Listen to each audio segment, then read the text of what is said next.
ചക്കുവള്ളി, ഏഴാം മൈൽ, സിനിമാപ്പറമ്പ് മേഖലകളിൽ അപകടങ്ങൾ തുടർക്കഥയായതോടെ RTO എൻഫോഴ്സ്മെന്റ് വിഭാഗം കർശന പരിശോധനയുമായി രംഗത്തിറങ്ങി.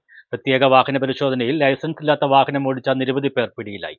അപകടങ്ങൾ വർദ്ധിക്കുന്നതിൽ നാട്ടുകാരുടെ വ്യാപക പരാതി ഉയർന്ന സാഹചര്യത്തിലാണ് നടപടി. വാഹനങ്ങളുടെ ഫോട്ടോ എടുത്ത് മൊബൈൽ വഴി പിഴയൊടുക്കാൻ നോട്ടീസ് അയക്കുന്ന രീതി താൽക്കാലികമായി നിർത്തിവെച്ചു. പകരം എല്ലാ വാഹനങ്ങളും നേരിട്ട് തടഞ്ഞു നിർത്തി രേഖകൾ പരിശോധിക്കുന്ന രീതിയാണ് എൻഫോഴ്സ്മെന്റ് സ്വീകരിച്ചിരിക്കുന്നത്. വരും ദിവസങ്ങളിലും പരിശോധന ശക്തമായി തുടരുമെന്നും എല്ലാ വാഹനങ്ങളെയും പരിശോധനയ്ക്ക് വിധേയമാക്കാനാണ് ശ്രമിക്കുന്നതെന്നും RTO AK ദിലു പറഞ്ഞു. നമുക്ക് വ്യാപകമായ പരാതികൾ 7-ാം മൈലിൽ നിന്ന് കിട്ടി തുടങ്ങിയിരിക്കുന്നു.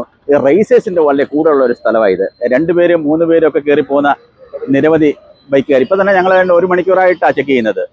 11-12 ഒക്കെ ആൾക്കാരെ കിട്ടി. അവർക്കൊക്കെ തന്നെ ലൈസൻസ് ഇല്ല. ലൈസൻസ് ഇല്ലാതെ വ്യാപകമായി ആൾക്കാർ പോകുന്നു. 3 പേര് കയറി പോകുന്നു. അതിൻ്റെ ഒരു നൊട്ടോറിയസ് സ്ഥലമായിട്ട് സിനിമാപ്പറമ്പ് ഭരണിക്കാർ റൂട്ട് മാറിയിരിക്കുന്നത്. അതുകൊണ്ട് ഞങ്ങൾ ക്രാഷായിട്ട് വന്നിട്ട് 3-4 ടീമുകൾ സ്ഥലങ്ങളിലായിട്ട് നിർത്തിയിട്ട് വീഡിയോ റെക്കോർഡിംഗ് ഉൾപ്പെടെ എടുത്തുകൊണ്ടിരിക്കുകയാണ്.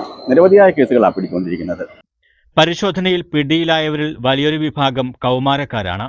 ലൈസൻസ് ഇല്ലാതെ കുട്ടികൾ വാഹനം നിർത്തിയിറക്കുന്നത് ഗൗരവകരമായ കുറ്റമാണെന്ന് ഉദ്യോഗസ്ഥർ മുന്നറിയിപ്പ് നൽകി.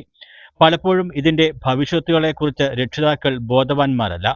മക്കൾക്ക് വാഹനം നൽകുന്ന രക്ഷിതാക്കൾക്കെതിരെ കർശന നടപടി സ്വീകരിക്കുമെന്നും അധികൃതർ വ്യക്തമാക്കി.